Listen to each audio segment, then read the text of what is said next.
Wow, well, what an introduction. I like great thinker. I'll take that. That's fabulous. So on the basis of that preparation, you've been given the sort of lowdown about what's going on, where we're headed. I've called my presentation Disruptive Sustainability because that for me is a phrase that I've started using. I don't know if we're the first, we're probably not. Everything these days is disruptive, isn't it? But it's a term that I've been using for the last couple of years because I've been working in the sustainability field for 25 years now. I'm an environmental engineer by background. I started my career in construction, on construction sites as an engineer, and was working on sustainability. Now, we're all familiar with the term sustainability. It's not new. It's been around for a very long time. Companies have been thinking about this for many, many years. When I was at school, we were talking about global warming.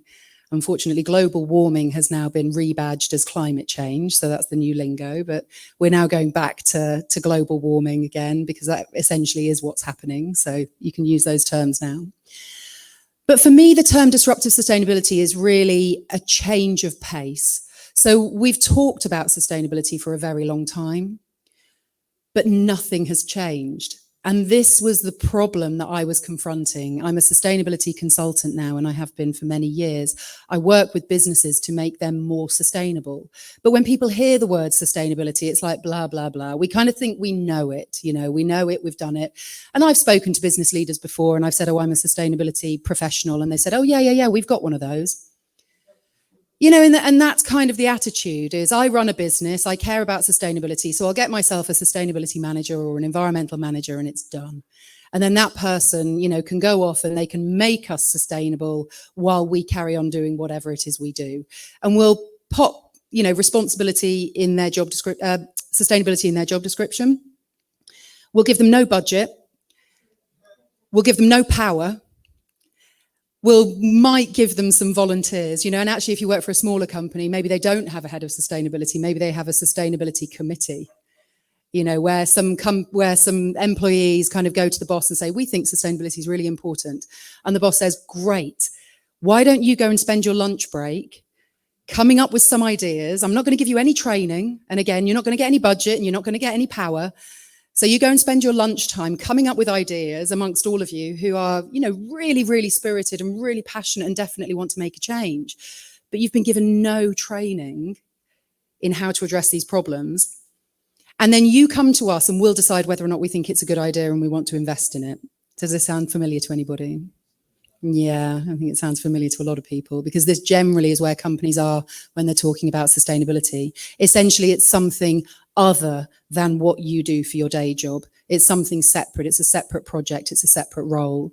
So when I talk about disruptive sustainability, it's about going right back to the fundamentals and it's about making it part of your business as usual. And it's about changing your mind about what we mean when we talk about sustainability.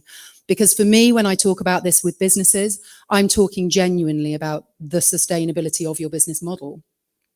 Because we are now in a new world. We are facing a climate crisis. And depending on what businesses you are working in, we really are talking about whether or not you can continue to function in your business model from now into the long-term future. That's what we mean by sustainability. And these issues around ending the fossil fuel era, about social justice, about activism, about whether or not people want to work for you anymore because of your position politically and things that you care about, things you invest in, the sorts of industries that you're promoting and supporting. That matters. That matters. Can you continue to operate into the future? That's what sustainability is to me. And so a lot of my work is about trying to win hearts and minds and particularly working with leadership, because I think until the leaders get it, until they genuinely understand what's at stake and how they really need to bring sustainability into the heart of their business and think about it differently, there's no hope for the business. The pressure to change has to come from the bottom, I think, but the desire to change has to be embedded at the top. So that's a little description on slide 1. We have a number of slides to go through. I just want to run through what the two logos at the bottom are. Sam mentioned B Corp, so we are a proud B Corp at Element 4. Element 4 is the name of my consultancy, which I founded in 2003. And business declares. If you do not know business declares, then I definitely advise you to go and do some investigating. Business Declares is a group of businesses who are all passionate about change. And when you join, you have to go through a sort of vetting process whereby you get interviewed and really they work out whether or not you mean it. And you have to have a proper target about how you are going to decarbonize your business, if that's important and meaningful within your model. You have to have a model about how you address social justice. And you need to be an activist business. Now, I'm going to talk a bit in my talk about what we mean by activist businesses, but I'd like you to just dwell on that word for a moment. So let me just take you back in history, a little bit about my story. So this is me back in the early 90s. The one in the red hat, just to clarify. This is me looking in skips. So I started in the construction industry, back pre-university. And when I was 19 years old, I was made the head of environmental management for an international construction company. So when we talk about not being empowered to make change, this is my story. I was the head of environmental management. And so I was going around construction sites and I was looking in skips and I was implementing waste segregation strategies, and we were buying great products, and we were stopping them from burning waste on site and chucking oil in the river and digging up badger sets and all the stuff you could see. You could touch it, you could see it was wrong, you could put in place a management system and you could sort it. And very quickly, over a period of the first few years, we really managed to sort out a lot of stuff on site. So that was the relatively easy stuff, and we made great progress. And then we got to things like carbon and social value and things you couldn't see anymore and kind of just became concepts. And that's where things started to falter. And so, I did lots of presentations, lots of training. This is really important, guys, and I was talking about how the future was going to be green and how we all needed to press forwards in environmental issues. But nothing was happening. And years went by and I kept on saying, this is really important. But government policy wasn't changing, and people were not getting fined for major pollution and nothing was really moving forwards. And I became ever more frustrated because although we were doing more on our project, it was so incremental. It was tiny changes. And mainly it was greenwash, where we had learned the language of sustainability. So we'd learned all of the terminology around being carbon neutral and about, biodiversity and all these fabulous concepts. But we knew in the end, I was passionate about it, but my seniors knew they didn't really have to invest in it because as long as they said they were doing the right thing, no one was really checking, and so we went along like this. And as I went forwards over the years and I worked in the construction sector and the property sector, I ended up having this sense of learned helplessness where every room I went into, every meeting I was attending, I would go in with great ideas, but it would end up being, well, that sounds a bit expensive. Oh, yes, we'll give it a try.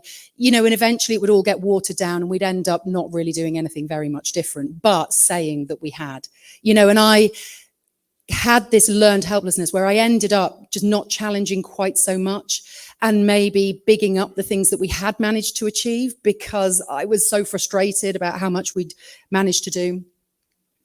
And then this happened. So 2018, the Amazon was on fire.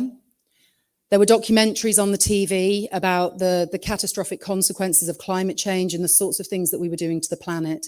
At the end of 2018, the IPCC report came out, talking about 12 years until catastrophic tipping points like the melting of the Arctic permafrost, the warming of the oceans and releasing of methane. And those tipping points meant that we were then going into uncharted territory where certain events would happen that would then trigger further climate change at runaway pace. And we would no longer be in control. These systems would run away with us and we wouldn't know where they would end up. And when this report came out in December 2018, it hit me like a punch in the guts. Because what I realized was over the course of my career, over the preceding 20 years, I had overseen this happening. That during my career, although we'd been trying to reduce carbon emissions and trying to do our best in industry, actually the harm had been growing exponentially. And as a sustainability professional, I was right at the heart of that because I had enabled industry to get away with it. And so I went into a period of real eco-anxiety, of grief, of what I call my dark night of the soul, and there were many of them. It went on for weeks and months of me just not being able to sleep and going down very dark rabbit holes on social media, looking at the turtle with the straw, and poor animals in Australia where the fires were happening, and just really in shock and grief. And out of that, I feel in me a sort of phoenix arose, because from that grief in March 2019, my sister came to stay with me one weekend. And that was a weekend when Extinction Rebellion had taken over central London. And she, knowing what I had been through, said to me, "I'm surprised you're not there." And it was that simple statement that really woke me up and said to me, I said to myself, why am I not there? Why? Why? Because I think that they're not like me, that I'm a professional, that I don't belong out there. And it really hit me when she said that. And so I packed up a little rucksack and I went into central London with my son, who at the time was 10 years old. And we went to kind of be tourists, to go and have a look and see what was going on. But when we arrived, that's this first day. So the picture there on the side with my son, that's who greeted us when we came out of the tube station. This guy in the blue t-shirt came bounding over to us and said, "Hi, I'm Jamie. It's great to meet you. Have some curry. The monks have just made it and they're giving it out, vegan curry for free. Come. And we're going to go do some drumming. Come. We just met the most lovely people. And from that day, I've been an activist because I saw there humanity and compassion and beautiful people who were all suffering in the same way that I was, who were all part of a system that they didn't feel empowered within, and they didn't know how to change it, and they didn't know how to express their grief. And when I went there, I felt like I found a part of myself, and I found the ability to speak out about what was going on. And so that has completely changed my life. What you see on the other side is me speaking outside the Bank of England at a later uprising in 2022. But what I realized soon after that was that actually I could do more, that I could be more than just a person on the street waving a banner.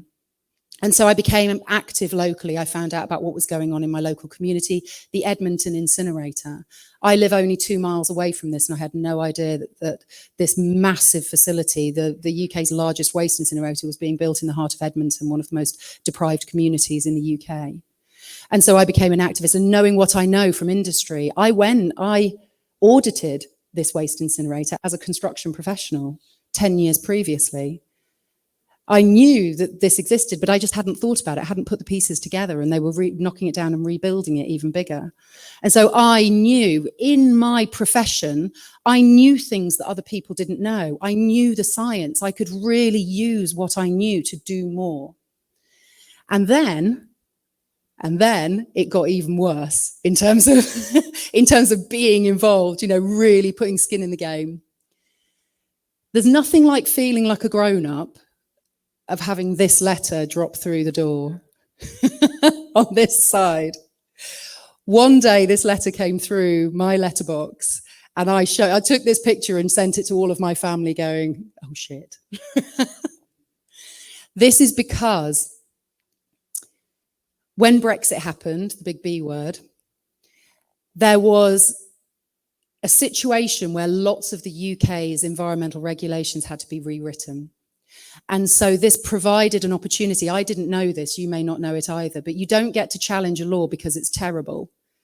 You only get to challenge it within 3 months of it being released. And if nobody challenges it, then it gets carried forward and forever hold your peace. And when I found that out and I realized that they were rewriting the carbon pricing regulations and whether or not we should price carbon, I decided this was my opportunity. And given the network, the professional network that I was part of, I knew that I could find people who would back me. I could find lawyers. I could do this, you know, and I didn't do this alone in a vacuum.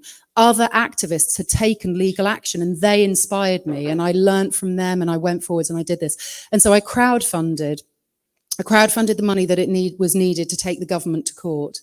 And this was taking Kwasi Kwarteng, who then was the Minister for Bays, to court over failure to price carbon emissions.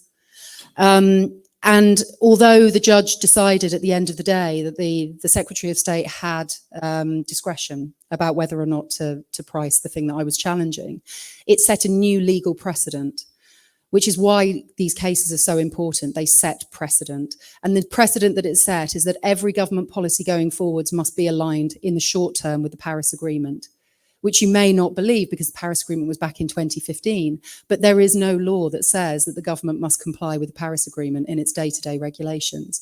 And so my case back in 2021 set that new precedent, which is why I am now passionate about talking to people about how to use your influence, because we all feel like we have no power. All of us do. The problem seems so big. But there are ways that you can activate your influence to make change at scale. And so what I really want you to come away from this thinking about is it meaningful? That's the question. Anybody can change, but is the change meaningful? And when we start thinking about meaningful change, we stop worrying about things like whether or not we're carrying a reusable coffee cup, or whether or not we're using a reusable bottle or buying, you know, vegetarian trainers. That's all nice. It's good housekeeping. You know, it makes us feel good, but it doesn't have meaning and it doesn't have scale. And so, you know, these are the sorts of things that I want to start thinking about. So let's just start with you as an individual, just you, feeling overwhelmed, wanting to change, wanting to activate change, but not quite sure what to do. You have a number of networks around you, and the first one is your personal network. So this is things like being a friend and a relative. You are a colleague, you're a part of a group, which is your company, but as an individual, one-to-one relationships, you are colleagues with others. You potentially are an employer, you may be a mentor. So you have the ability to influence others in a one-to-one scenario. At this point, I do have to give a word of warning about friends and family. Though, because having had many arguments around the Sunday dinner table, I can tell you that they probably don't have the same views on you. So you might end up wasting an awful lot of energy talking to your friends and family about this. But, you know, if you find people who have got similar views to you, they can be a great outlet down the pub just to like go and, you know, let rip. But do not expect your friends and family to necessarily support you. You know, my friends and family, some of them support me, some are fabulously supportive, but some of them also just think I'm completely nuts. So, you know, be a little bit, tread carefully with that. But when you think about influence and scale, the influence that you're able to have really is going to be in the tens, you know, in terms of who you can influence to change. And if it's in the tens, then you're kind of lucky because most people already have a viewpoint on this. The next network that I want you to think about is a local network. So that's going to be things like you are a purchaser of products. You are an investor. We are all investors because we all have workplace pensions if you work for a company, unless you're unemployed, but then you have a government pension.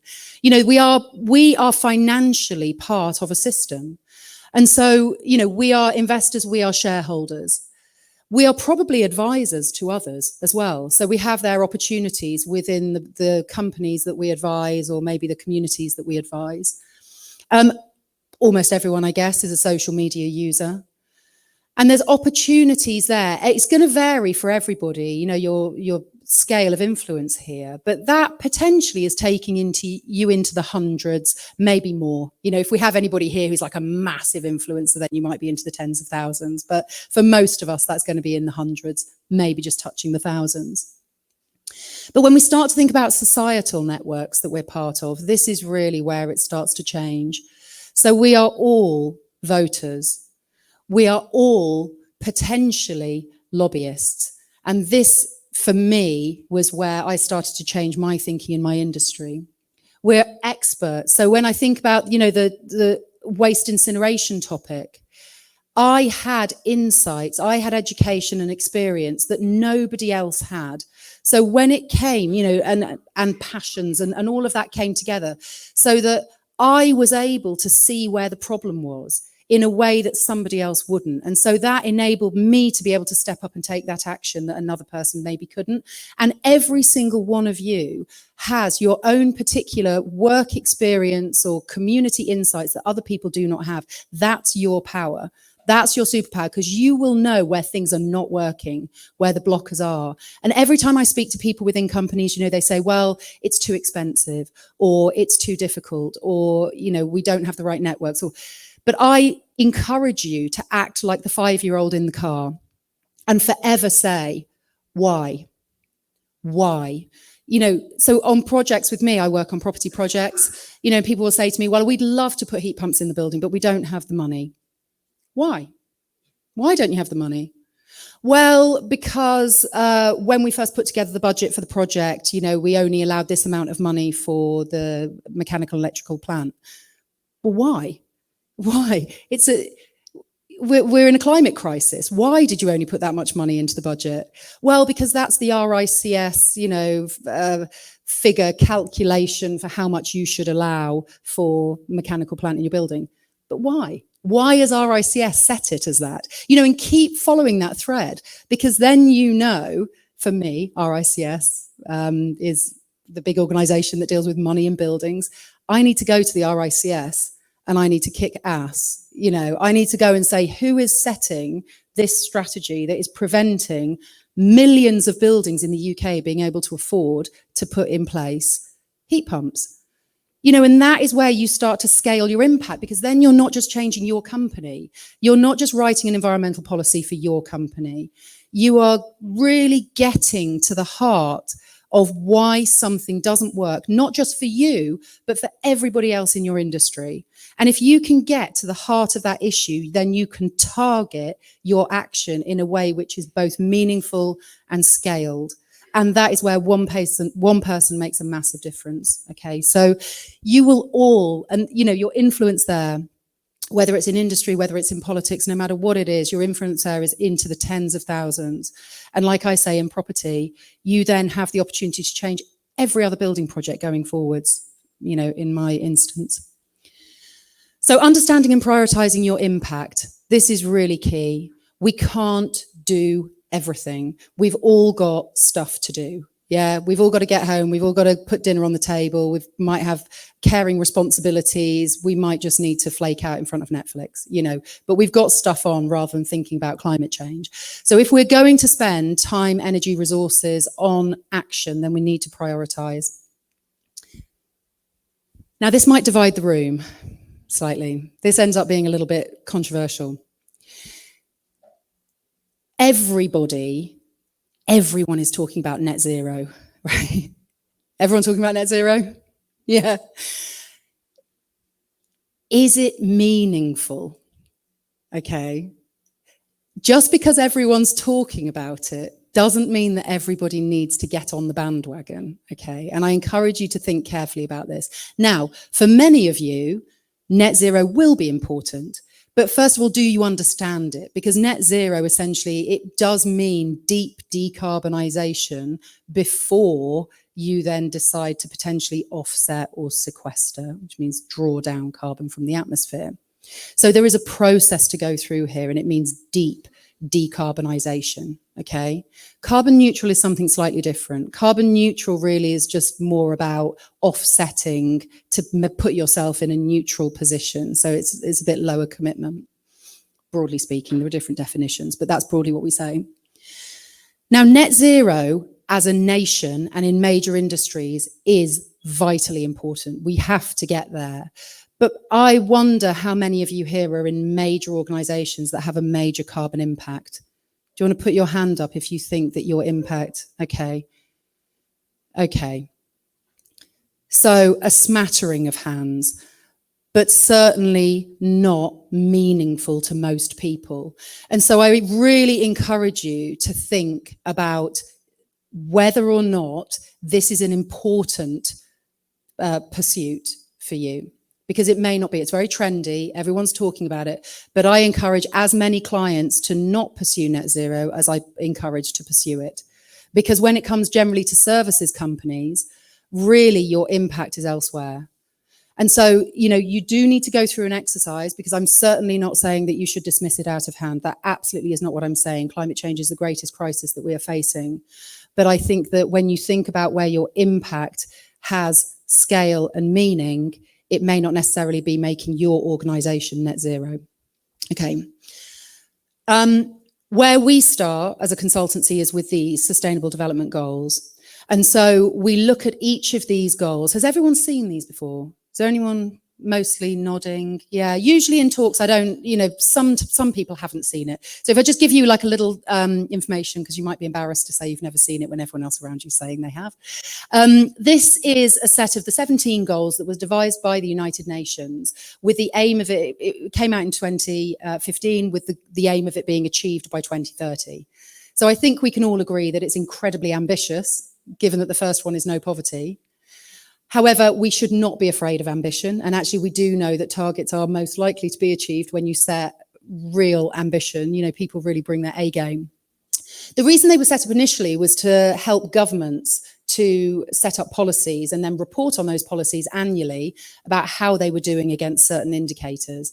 But actually, they have now this ability to be used at all scales. So it doesn't just have to be at an international or national scale. You can use it on projects. You can use it for companies. I mean, you can even use it for your own household if you wish, if you're super geeky like me.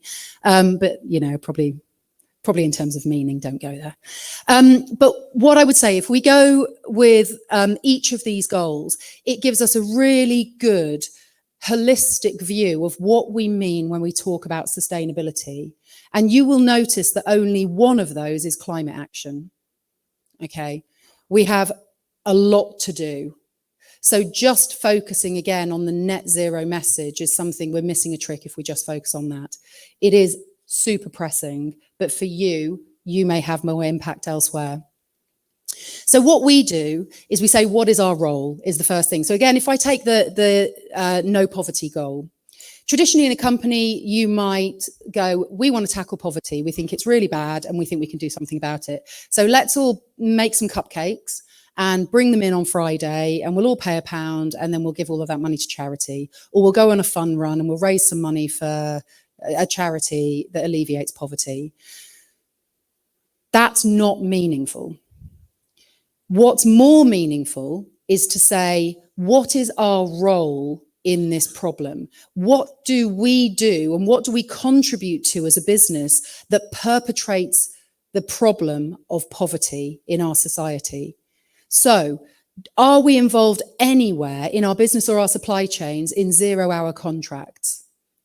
You know, it's a statistic before COVID that 11% of the population who have full-time jobs live below the poverty line.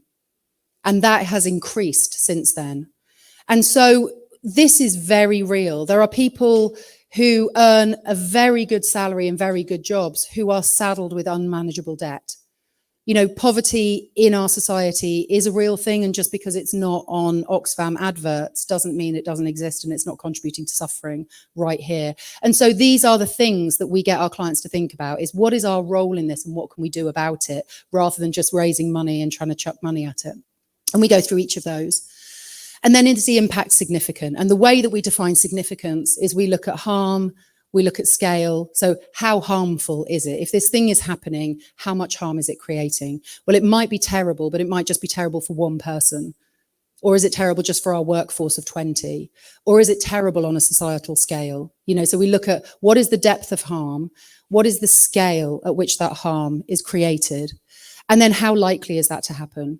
And so we just do, you know, I'm taking you now into the mechanics of sustainability, but basically you just say 1, 2, 3, you know, 1, not very harmful, 2, middling, 3, pretty bad. And you can just do a paper exercise to say, right, quick and dirty, what's our priority?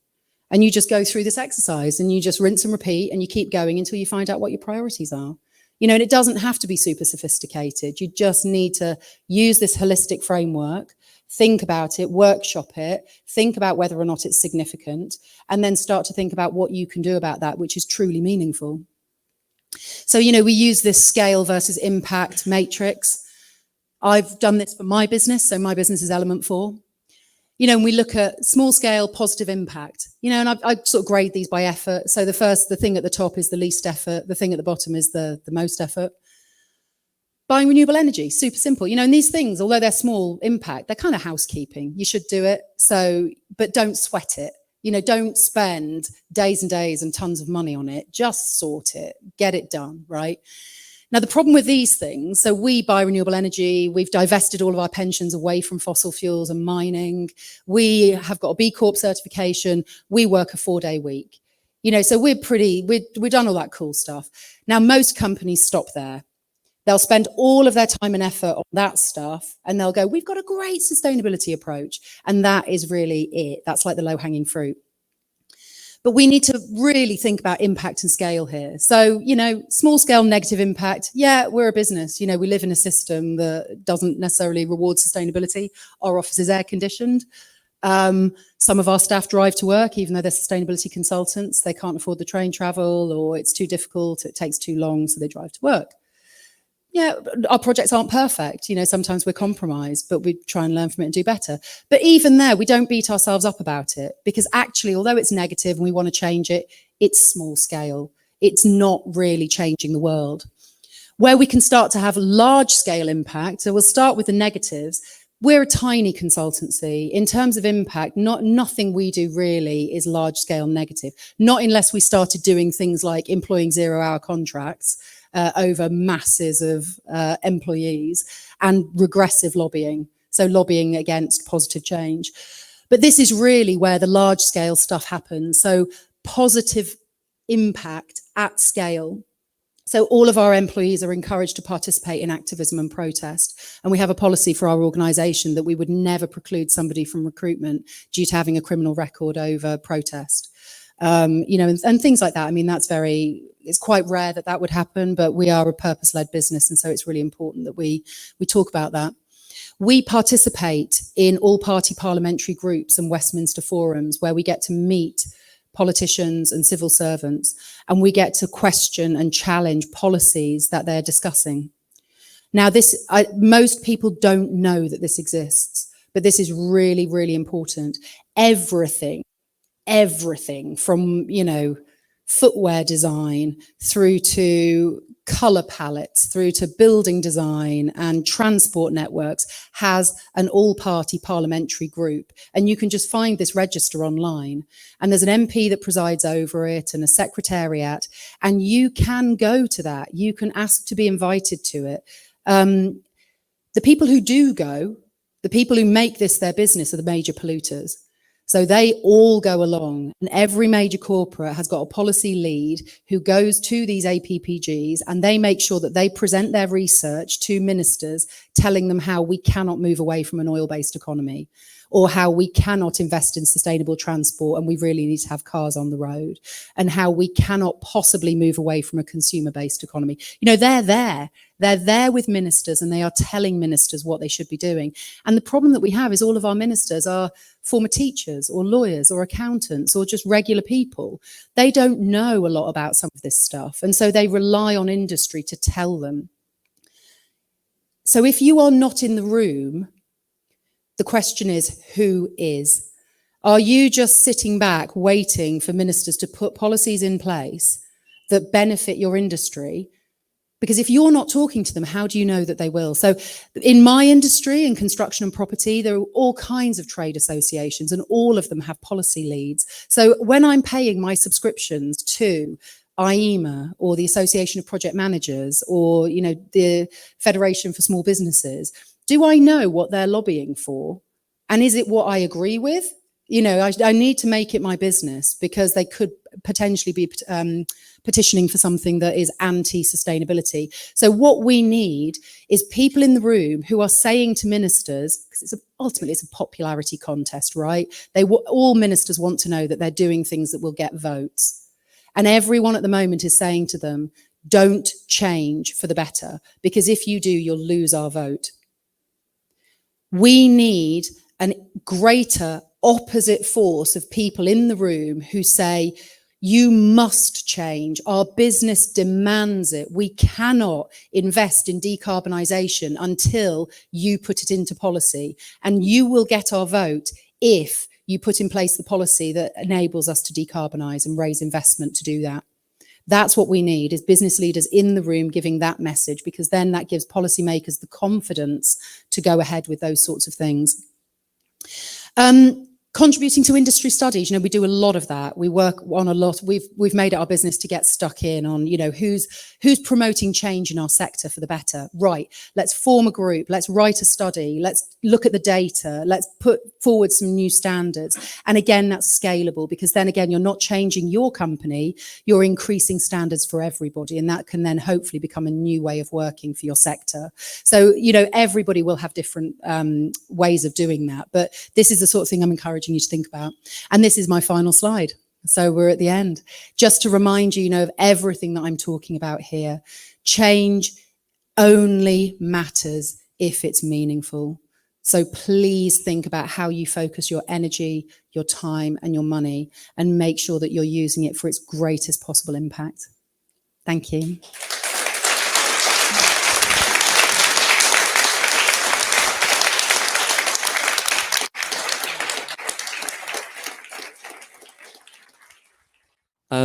So we've got a few new faces on stage, so I'd just like to welcome them. So next to Georgia, we have Paul Brewer, who is the head of sustainability at Worthing and Ada Council, just along the coast from us. We've got Dave Carlos next to Paul, who is managing director of Just One UK, a business sustainability consultancy, so someone you might want to speak to after this session. And at the very end, we have the lovely Laura Gelder Robertson, who is a TEDx speaker and an innovation consultant, and is also working with a number of businesses across the country to help them towards net zero and beyond. And she's just rushed here from a cabinet office meeting where she was teaching them how to do better at what they need to be doing, which is quite apt given the talk we just had. So I'm going to take a seat as well. So I'm going to pose a few questions to the panel, and then we're going to open up the floor as quickly as we can, because I'm sure you guys have got some questions that you would be keen to ask too. So I'm going to start with the new faces. I'm going to come to you first, actually, Dave, if that's okay. Given you're a business consultant in sustainability, it feels really apt to ask you a very, very simple question to all the business leaders in the room. Will have an interest in the answer is, if you haven't done anything yet, what is the first thing that you often tell a business that they should start doing towards a more sustainable future? Hold on a second. The first thing they should do, I kind of prepared this a little bit differently, but I think if the first thing you should do is to actually really, before you take any big steps, think about the future. Reimagine the future of the business that you want, the community you want, the city you want, the world that you want. And I think a lot of that has to do with really listening to your stakeholders, the people who are impacted most by your business. And this is a very normal sustainability process, is to put the stakeholder view into your strategic planning. But when you start to think about future generations, as we were talking about, the environment as a stakeholder, and really trying to understand those needs, you're able to reimagine a business for that future. We are currently, I'm going to jump here, but we're currently working with a holiday company. A lot of their holiday places are on the coasts. Now we're creating an environmental sustainability strategy for them. We're looking at stakeholder views. We're getting them to cut their carbon, of course. But one of the biggest problems that they haven't really got to grips with is that, sorry, but some of those properties are just going to fall into the ocean. Now, how are you planning to stop that? What are you doing to plan if that happens? What do you do to plan how to reimagine your business in a way that, well, maybe we should be buying land internally and promoting eco holidays instead of just these beach coastal holidays. There's lots of different things that you can do as a business, but you have to first imagine that future. And I guess the second thing, and I feel like I'm repeating quite a few things though, is to really understand your reach and influence. I'm a service provider. We don't have a big environmental impact. So we're using our reach and influence to really do that. And that goes for a lot of the tech sector in the room as well. There's of course things you should do as a base minimum. Your data servers should all be on renewable energy. Your websites, if you don't know someone, I can help you with a very small company that's doing very well. Oh, another one. Thank you. But understand your reach and influence. Be prepared for the tough conversations. I feel like at least in this panel, in this room, it could be a little bit of an echo chamber where we are all very comfortable of like, yes, we want to change the world, but we need to go back to our stakeholders, to our businesses, to our family and friends, maybe not so much them, but to really push them and change hearts and minds. And I would say the last thing I would say is this is a lot of thinking before doing, but the last thing is to do it really fairly. I'll give you a big picture thing and a little picture thing. So I think people in Africa, I went there about 5 years ago. My family was living in Tanzania for quite some time. So we went to visit the village where they lived. And the people in Africa have been dealing with climate change on the front lines, literally on the front lines, think of it like a war, for so long. They have a lot of different solutions, a lot of thinking that goes further into the future because their changes happen every few years, not decades like ours. And no one's bringing Africans into the conversation globally of these solutions. So do it fairly, and you start by looking at the people who's your stakeholders, who's impacted more, listen to their needs, priorities, and barriers, and put processes in place to help mitigate those barriers and to fulfill their needs. And then you, again, look further into the future. What would those needs be in a few years' time? And this is why I'm really proud with Silicon Brighton. We did a big piece thing. We set up the social justice charter, and Silicon Brighton was our first partner to promote it. It is a way to put your stakeholders' voice in the running of your company. And not just shadowing and keeping you account, which is really important, but actually to bring their voice in and change how you're running your business and operations, how you reimagine your products and services, because those need to change, just like that holiday company. They can't keep doing the same thing forever. And yeah, just making sure that you're keeping an eye on those future elements through the value you're creating now for your stakeholder. Thank you so much. That's Wow, really what big. wise words. Yeah. I think that long-term view that we started this evening off mentioning is so important. And it's really hard for businesses to get to that sometimes. But it sounds like you've got some really great kind of ways to provoke that thinking and putting the environment on your board. Like, I love that way of expressing the idea of there are unseen stakeholders of your business, but consider them in your decisions.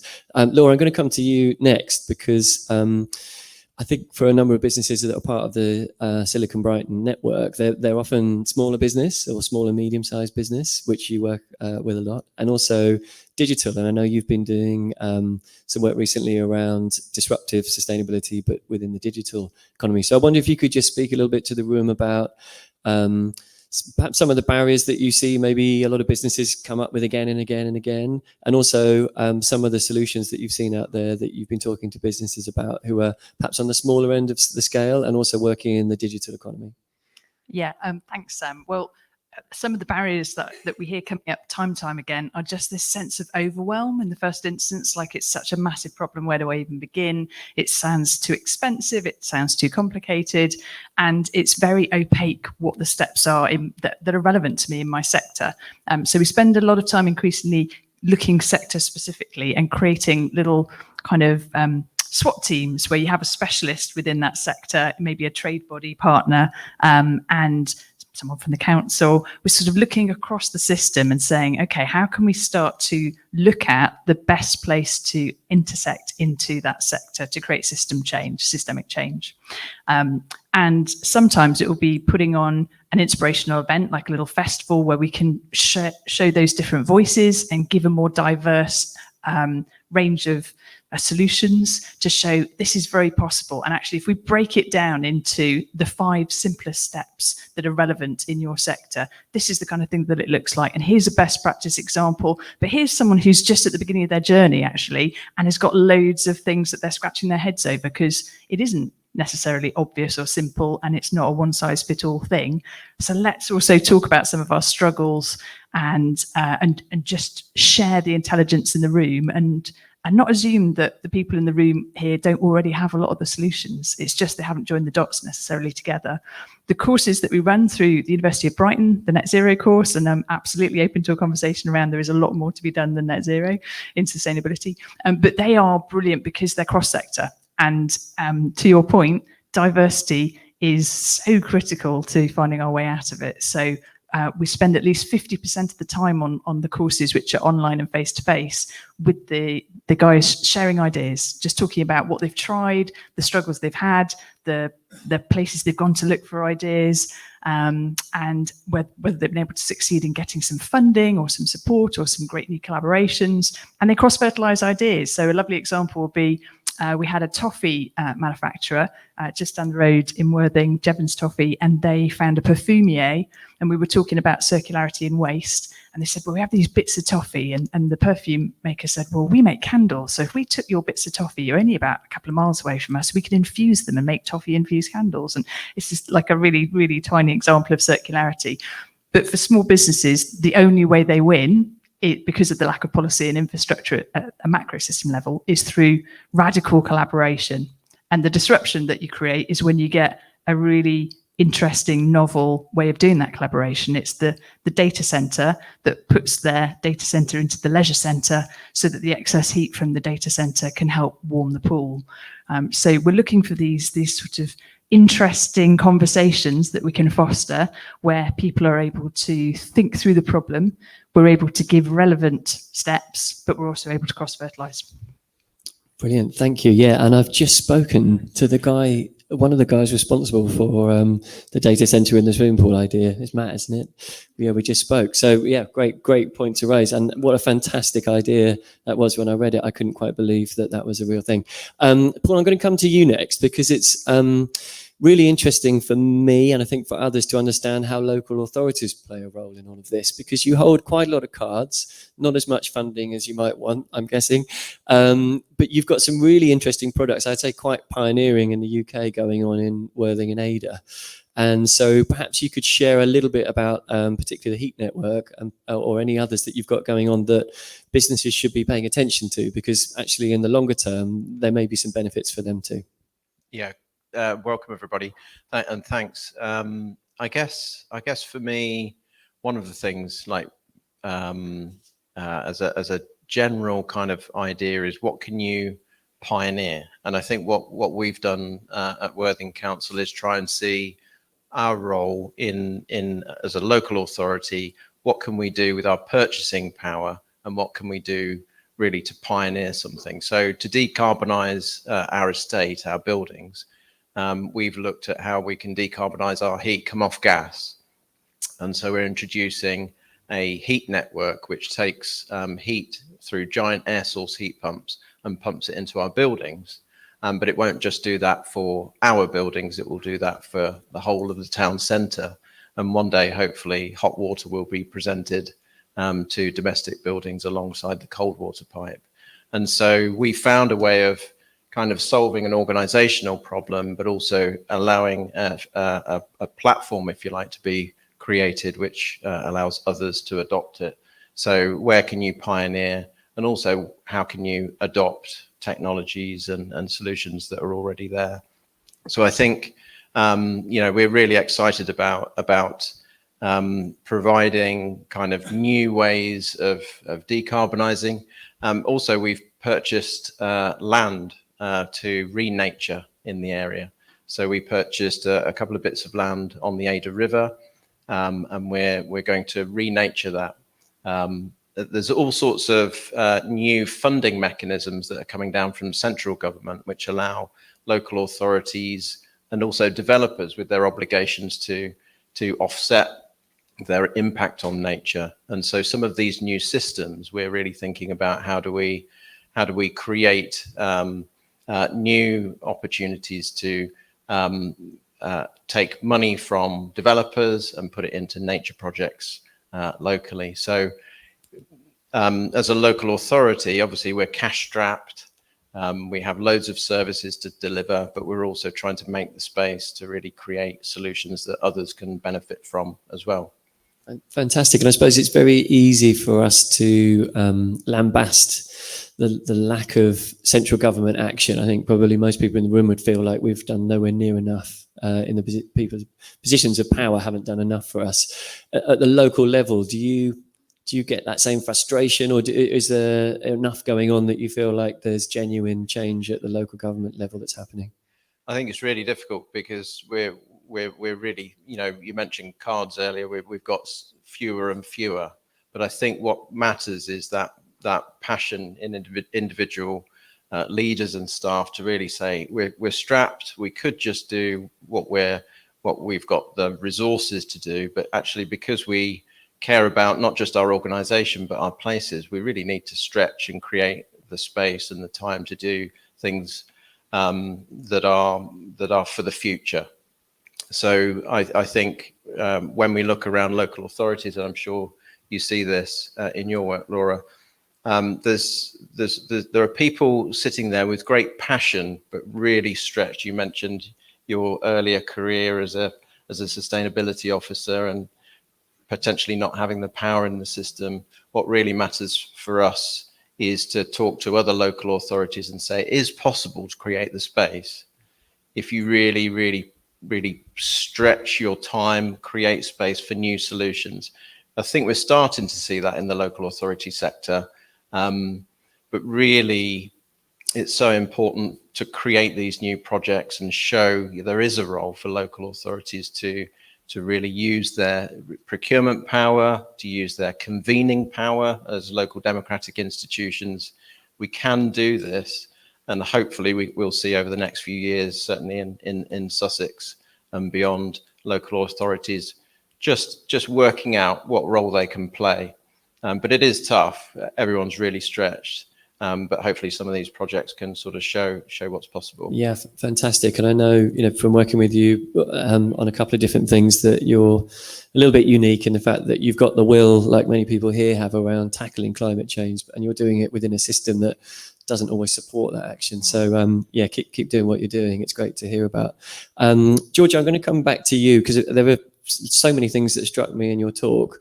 I'd like to just return to one or two of them, if I may. One of the things that really pervaded your whole talk was around how you could use your unique position, which would be different for everyone in this room, to have meaningful influence. And I suppose one of the things that you recognized was you had this moment, this flash that happened where it was your sister who said to you, why aren't you there? And you'd read the IPCC report.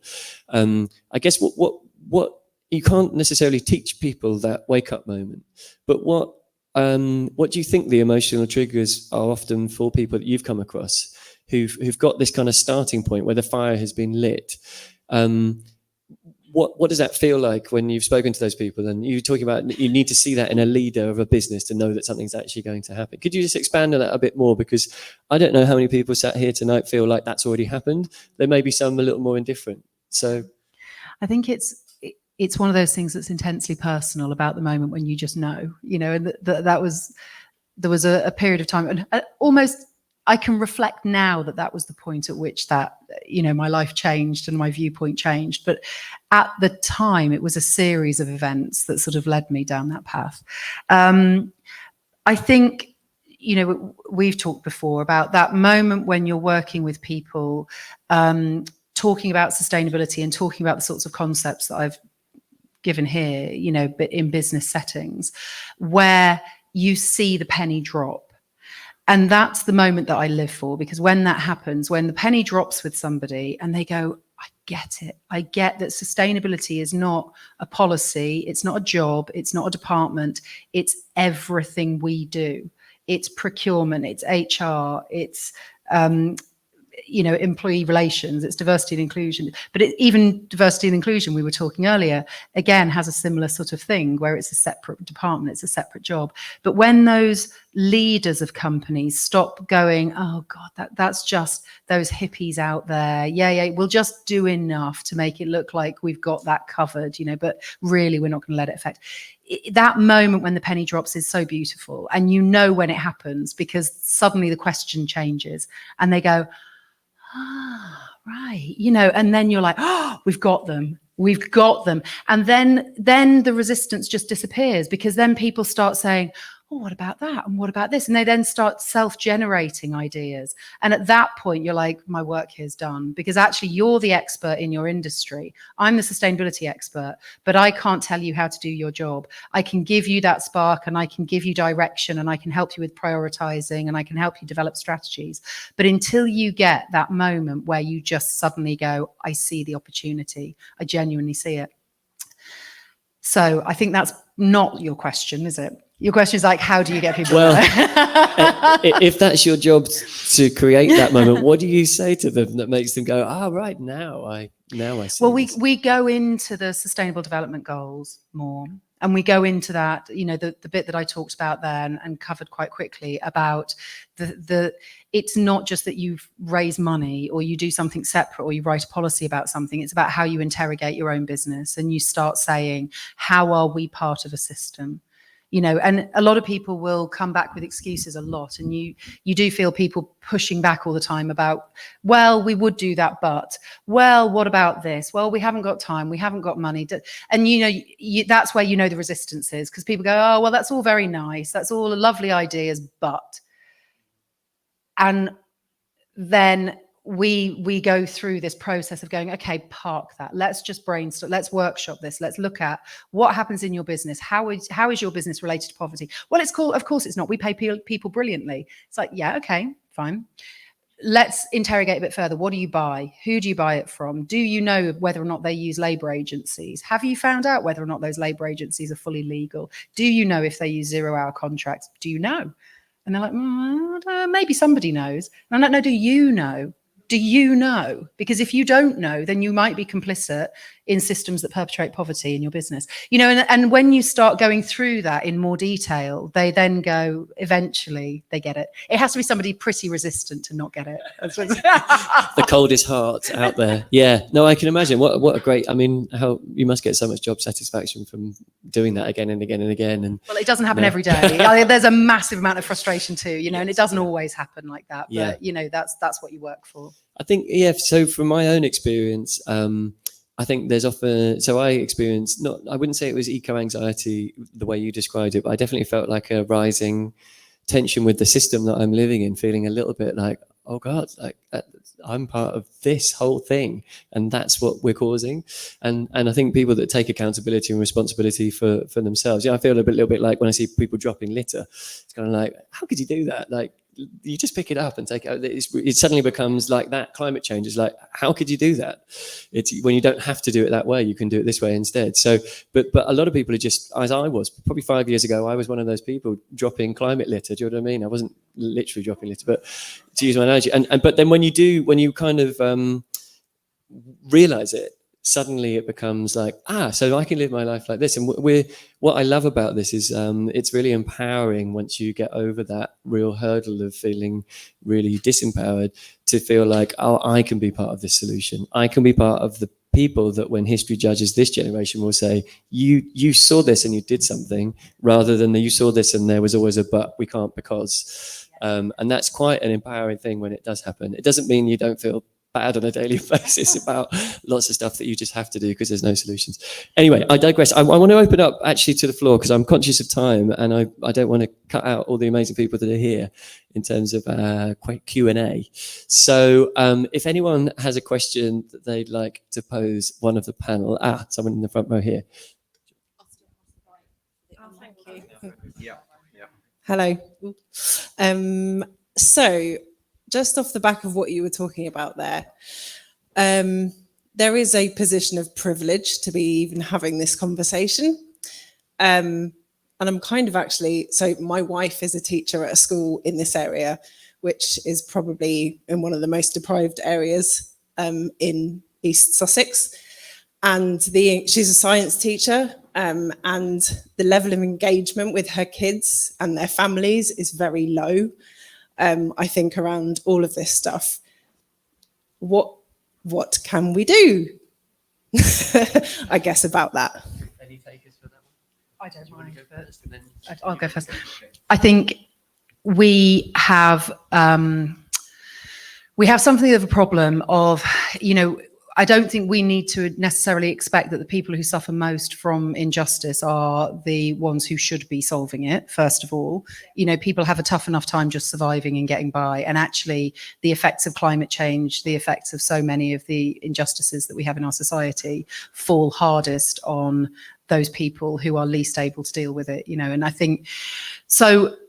It is up to us to address the systems that cause that inequality and those problems. And I think, really where I'm talking about meaning and impact is impact at scale. And I think trying to place an extra burden on people who are already struggling to get them to get it and to get them to change their behavior. It's like you were talking about Africa. These are the people who are suffering. Like, we don't need them to change. We need to change the systems that create the suffering in the first place. So that's what I would say, is actually leave them to it. It's us with privilege and money and parts of the system we need to change, not them, is my first thought. I couldn't agree more. So we did a project. I actually live in Cheltenham in Gloucestershire, which is about 140 miles away. We did a project last year with Kate Rayworth's lab, which was across 14 different cities in the UK. And we sort of pitched to bring the principles of her donut economics alternative worldview to life. And one of the things that we did was we looked at all the citizens and all the projects that were going on, and we mapped about 80 organisations, largely voluntary, who were filling in all the cracks for like the injustice within our town. But we were looking at who are the most vulnerable communities and how can we serve them, how can we empower them, how can we make sure no one is falling through the centre from a social injustice point of view, and how can we really engage or connect people to climate justice on the outer ring of the donut.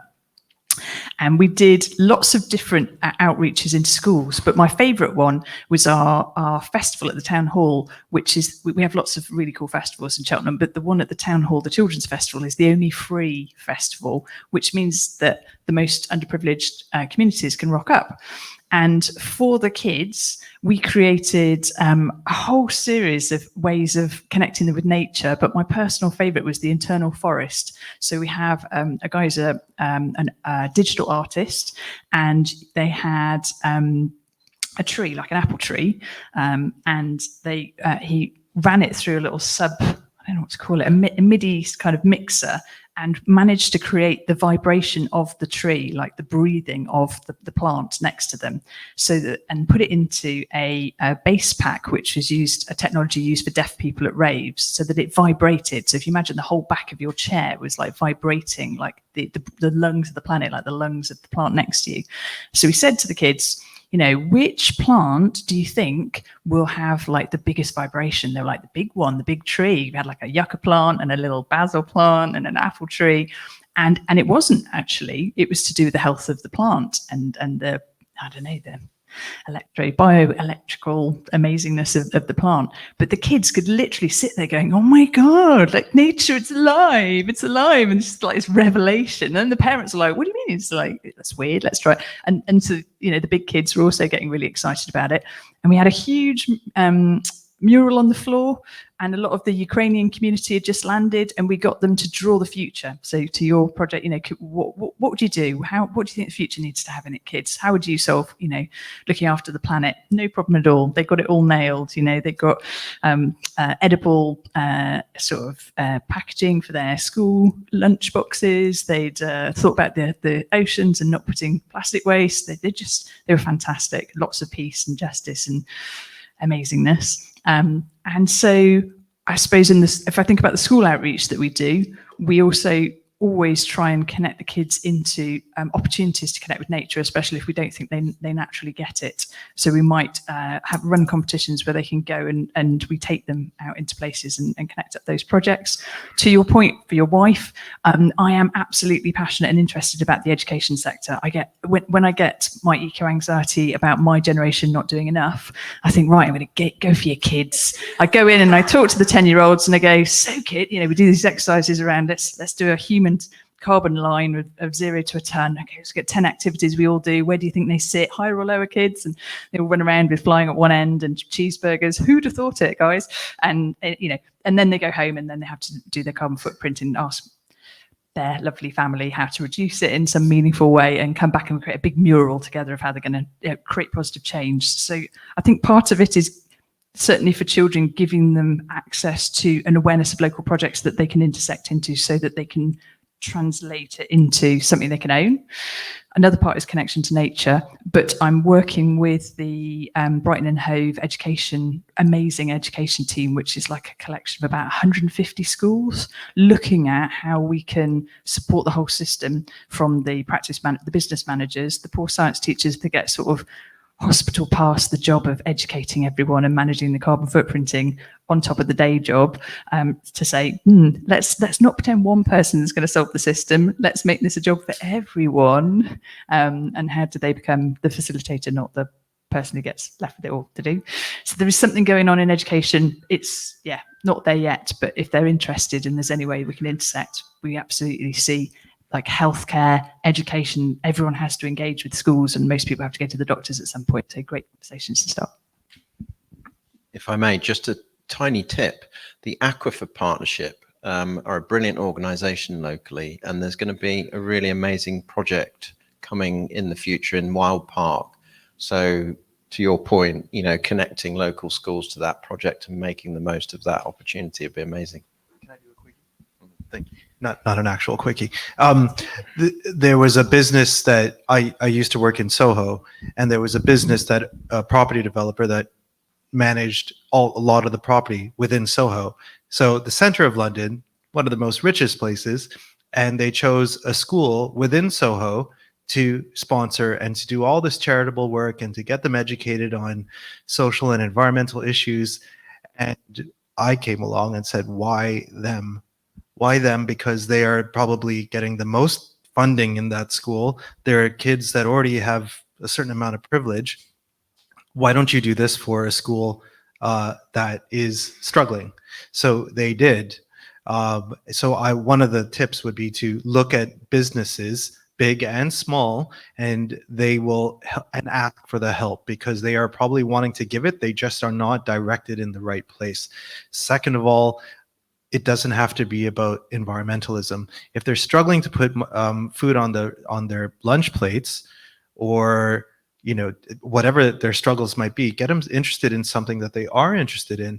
So I'm from Canada, and we had a lot of multicultural policies that came through the governmental pipeline, because we're built on a mosaic, not a melting pot like the US, but that's a different story. But we would have multicultural days. Everyone would come wearing their traditional dress. They did dances. They did, brought traditional food. So now the kids are really interested in something they themselves have within them to share, and they're affecting the diversity and the inclusion, how they feel included in school. And this gave to another issue of like, well, packed lunches. I remember, is someone getting curry in their lunch box and being made fun of, rather than a peanut butter and jelly sandwich? I am from Canada. So it is very much tap into the things that they can affect, that are bigger and than they are, but it's not always going to be about the environment. It might be social.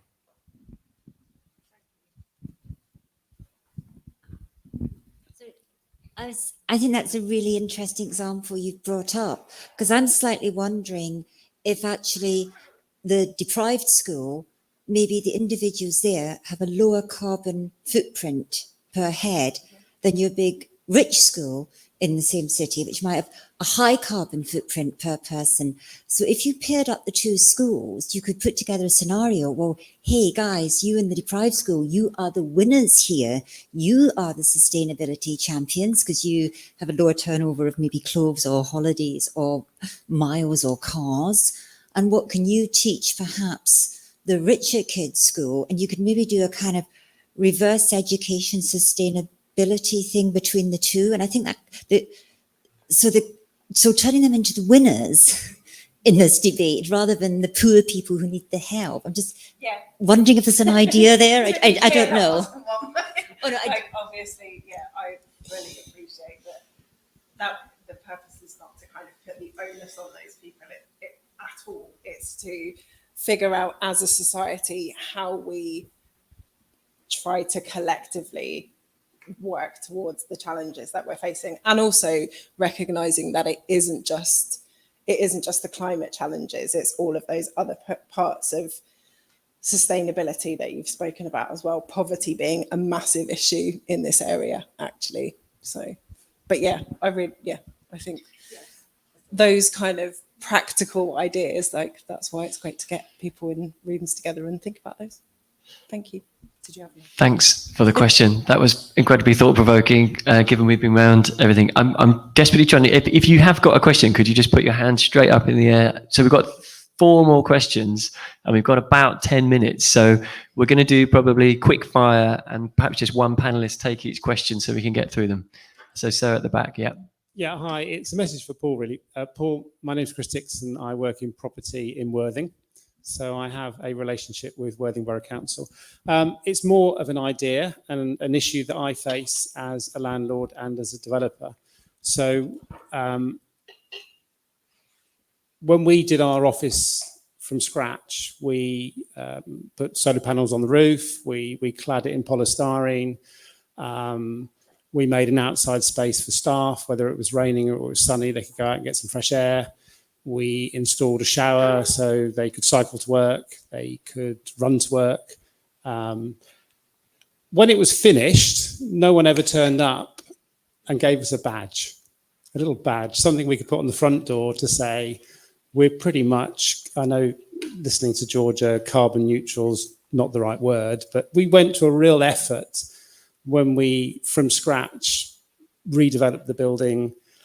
I just wonder if there's some initiative Worthing could do for businesses like the food hygiene scheme, where there could be a badge on the front door that is aligned to your EPC rating, or you're able to come to Worthing Borough Council and say, look, we've made a real effort to make a good space for our staff to work in and to not bleed heat, to use solar panels, however, can we have a badge on our front door to say, and I know it sounds crazy, but we're all kids, we like badges, you know, and it's really cheap if you came along and gave us a badge, that's all.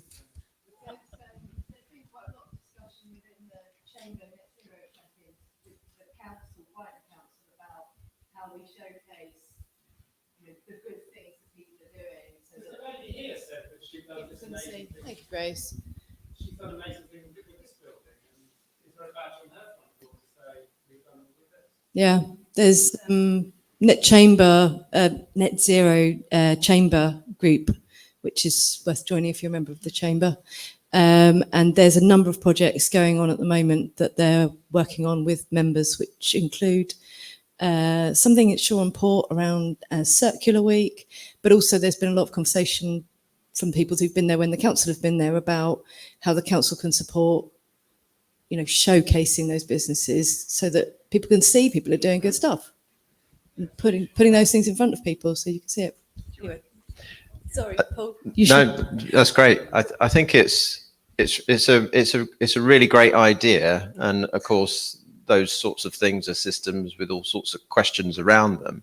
But I would say that the starting point that I would love for us to think about together is, how do we create a network of businesses, developers, other stakeholders who really are already doing it? Their stories can be told, and we can combine to create a movement, you know, in Worthing, but in other places, which says, because we have a 2045 target for the whole area. So we have a 2030 target, carbon target for our organization. We're focusing on that a lot. I mentioned the heat network earlier, where we've tackled that by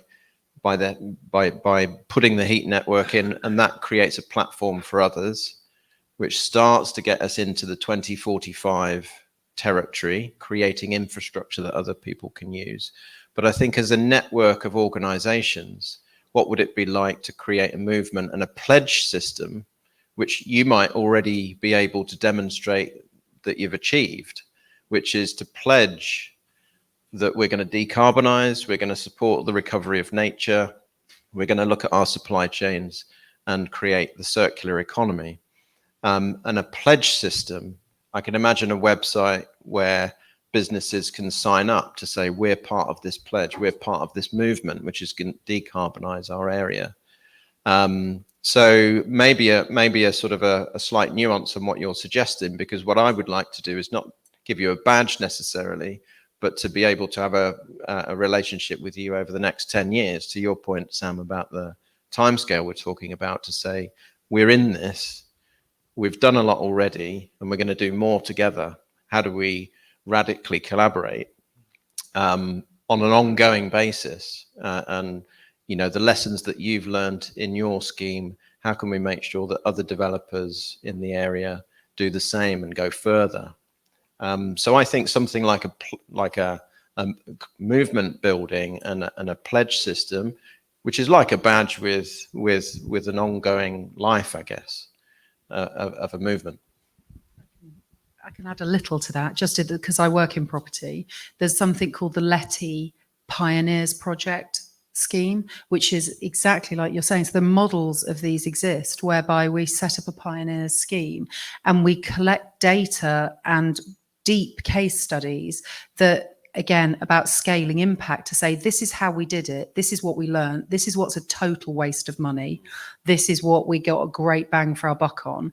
And being in that spirit of radical collaboration, actually sharing the data, sharing the lessons, so that we can all learn from one another. Because I think in property, what we're really bad at doing is going, we've got an amazing building, yours is all rubbish, and then we kind of talk at conferences about how brilliant our building is, but we don't tell other people exactly how to get there and how to avoid the same mistakes. So being a pioneer is a badge in itself, because it ticked the boxes of actually participation and developing those case studies that brings other people along with you. There's a brilliant line about the race to zero that you told me, Laura. I'm not sure where it came from originally, which is, we only win the race to zero when the last person crosses the line. It's not like a normal race. So I commend the leading companies like yours and what you're doing in property. Now have your meaningful influence, to use George's, to get all the developers around the table thinking like you're thinking, because you're obviously doing things really well. We're going to move to the next question. Have you got the mic over there? Yes, great. Yeah, thank you very much. My question is, how do you implement sustainable strategy when the livelihood of someone would be involved? So I remember when we had the Green Futures at the University of Sussex, Wild Park was talking about the fact that there were farmers, they needed to make some corridors to avoid flooding.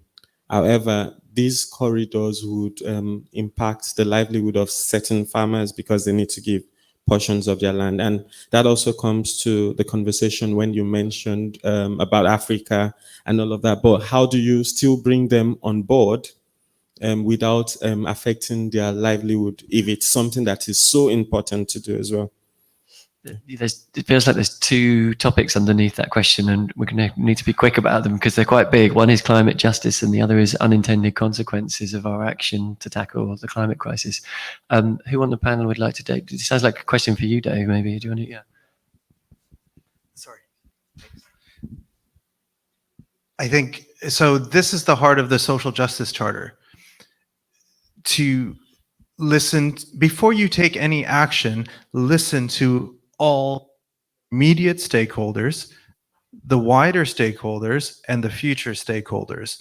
So if an action is going to be taken to save the environment in let's say this place now, like this place is going to be flooded. Are we taking into consideration the livelihoods of everyone that not just is visiting here like we are, but live here? I think that gets to the heart of it. I'm also thinking of we're partnering with, well, don't think I was about to say that. We are working with Fairtrade Foundation UK, and because they have a really great business model with on the social justice level. So they have their workers and farmers sitting on the executive of the Fairtrade Foundation itself. So the lives of who they are trying to improve are actually sitting on the board, checking the actions of the people that are making those decisions. Now, that is the heart of social justice and, of course, climate justice. We cannot solve the world's problems without taking a wider view on on the lives that you affect. So net zero, absolutely great. I got a really great roadmap. We're going to change this. Where this whole building is going to be fantastically sustainable. But you got to do it in mind with the people that are going to be in it. This is just a shell of a building. This area is just an area without the people that are in it. So let's think of what their future needs are, the current and future needs are, and then take actions in line with that now and in the future, if that makes sense. Thank you. Great. We've got one more. Okay, fire away. Yeah, hi there. Interested in the panel's views of something in terms of decarbonisation that's perceived as a future problem and a future thing that we need to engage in and invest in. Sorry, someone's got to talk about money at some point. It's going to be me. Engaging with, especially with big organisations and small, it's going to take time and investment and money and resources and new skills. So how do you engage with organisations? I mean, Georgia, for example, you talked about you should be doing it because it's the right thing. But in terms of when you're putting a case together and you're highlighting actually you should be doing it, and if you're investing in heat pumps, it's going to cost an uplift of X%, or you have to go to electric vehicles, and actually it's going to cost 2.5% more than a diesel fleet or a petrol fleet. And I guess just one extra thing in terms of that, your view, Georgia, you touched upon it, apart from falling out of job specs. So in terms of directors of finance, how you engage with people like that who have a job responsibility to essentially do quarterly reporting, end of financial year reporting, and actually help them understand and instigate change? There's a lot to unpack there. There's an awful lot. I'll start with the last one, finance directors. How do you get them engaged? Well, I think one thing that I didn't really talk about tonight, which is a massive issue, which is not just focusing on the problem, but the opportunity. And actually the fact that there is, once you do pivot your business into really embracing this sort of model, there is enormous opportunity in green growth and the future green economy. And you do open up new markets, you open up new conversations with existing clients, and there is opportunity there. However, your finance director still going, yeah, blah, blah, blah, whatevs.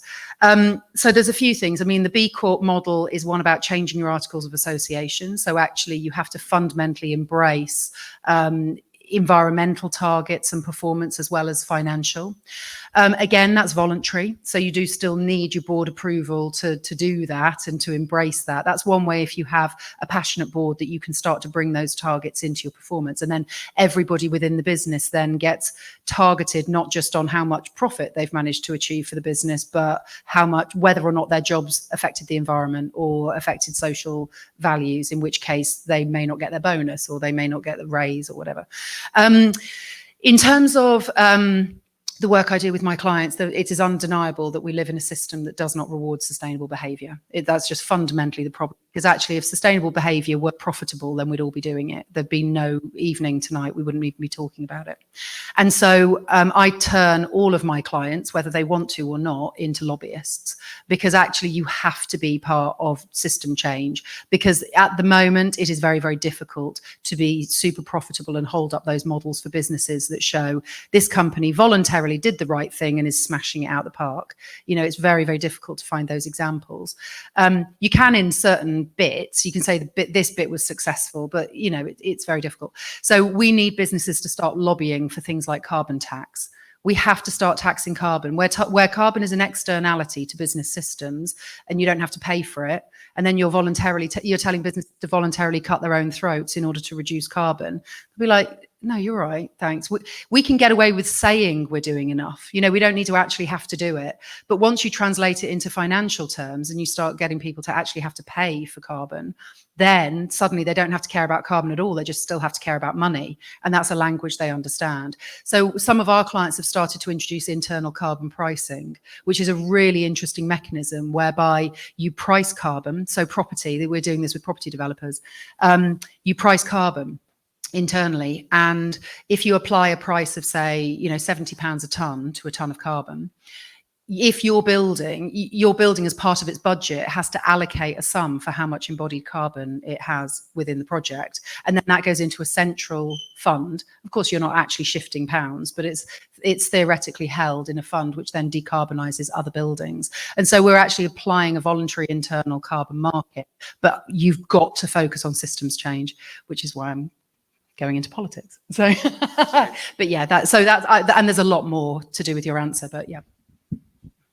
Just a quick one, just riffing off that, actually. I think it's difficult to change something that's invisible or intangible or, you can't see. So one thing that we've tried to do is help small businesses create like a Trivial Pursuit wheel overview of their emissions and say, okay, let's find your top 3. Where do the bulk of your emissions lie? If we're going to avoid tokenism and just saying we've ticked the box for recycling, we've got to give them eyes on where their main hotspots are, and that's really empowering. So I think the way that we move to empowerment is through visibility. So one of the courses that I'm teaching on, it does it for free. So before it's sat behind a paywall, and we want to democratize that information to empower any small, medium-sized business to be able to get eyes on that Trivial Pursuit wheel. I think the other part of it is sometimes when the problem feels too big, people just sort of turn away, like you were talking about, Dave. Part of our privilege is we're able to turn away from things that feel uncomfortable or overwhelming for us.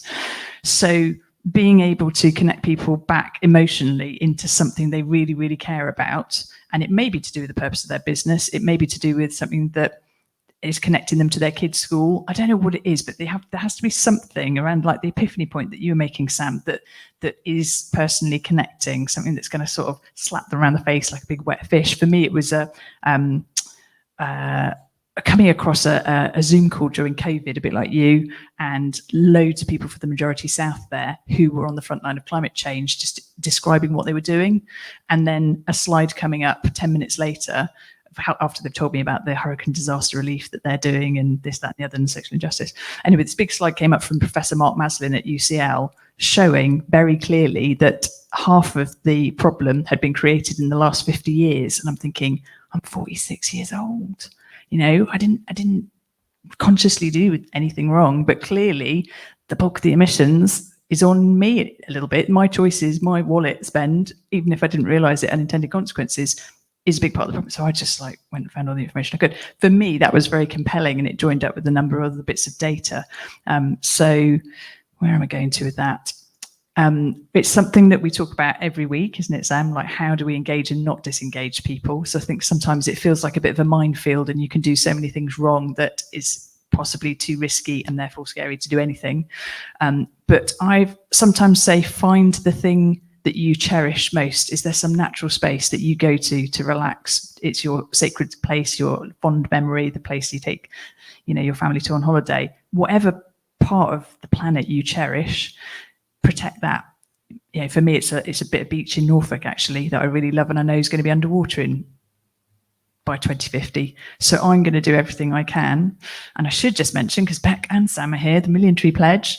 I also like to do experiments that challenge people to think much bigger. Back to your scale points, the Million Tree Pledge is a bunch of small businesses who are thinking 100 times bigger about nature restoration by planting 1 million trees per company by 2030, and throwing the gauntlet down to big business, saying, so in our life from Cambridge, we've got one of the senior directors at Lloyds Bank saying, we're planting 1 million trees and it's just me. And they're thinking, wow, we've planted a few million trees, but we're Lloyd's Bank. We need to go off and have a think about this. So where also can you create a little experiment that is ambitious? So to the guy at the back, it's, absolutely love it. How can you start to do something that is perhaps taps into your uniqueness or your purpose that you think, we're really good at that. We could really do that brilliantly. We could knock that bit out of the park. And it may relate back into that visibility. When you look at the bulk of your emissions, you think, okay, I'm not brilliant at that one. I'm not that one. That's the one. Maybe that lines up with my sustainable development goals. So sorry, bit of a ramble. I'm a bit tired, but there we go. I saw a bumper sticker on a recycling bin once that said, "Don't save the environment, save yourself."